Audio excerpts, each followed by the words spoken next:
You ask Tiger to calculate. This deals with linear inequalities with one unknown. The final result is t greater than 39. Let's solve it step by step. Isolate the t. Multiply both sides by 13.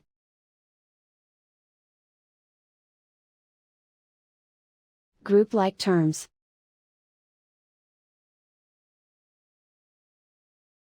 Multiply the coefficients.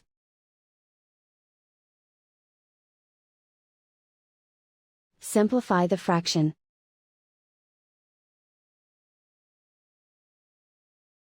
Simplify the arithmetic.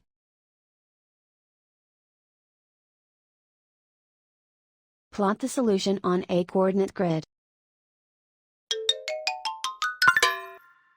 And so the final result is t greater than 39.